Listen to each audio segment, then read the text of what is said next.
रोजानिख्रुइ बांसिन 6500 सुबुङा जोंनि हान्जायाव जइन जादों आरो बिथांमोनखौ जों बरायदों।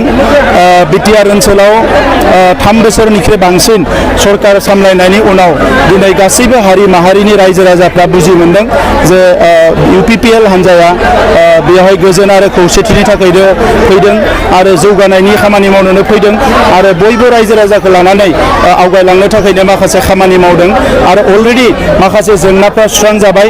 दा बे गासैखौबो नोजोर होनानै रायजो राजाफ्रा लोब लोब फैदों। श्रीरामपुरनिफ्राय लानानै पासनय सेरफांसिम मोनफ्रोमबो समस्तियाव गोबां जयनिं जागासिनो दङ आरो बिथांमोना हास्थायदों जे 2025आव इउपिपिएलआ सरकार दानांगौ।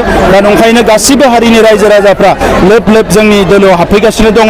जों बिथांमोनखौ बरायदों आरो जों मिजिंथिदों फैबाय थानाय समाव इउपिपिएल हान्जाखौ आरोबाव गोख्रों खालामनानै बिटिआर ओनसोलनि जोंनि माहारिजों लोगोसे गुबुन गुबुन माहारिनिबो जौगानायनि खामानिफोरखौ जों गोख्रोङै मावलांनो हागोन।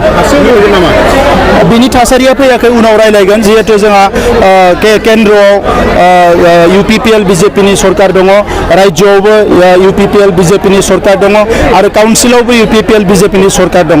दा नंखायनो बेबायदि थासारिया फैयोबा उनाव जोङो बिजेपिजों रायलायगोन आरो आसामनि चिफ मिनिस्टार बिथांजों रायलायगोन आरो जोंनि हान्जायावबो रायलायगोन। दल संगठनफोरखौ रायलायनानै इयुनाव जोङो थांखि लागोन।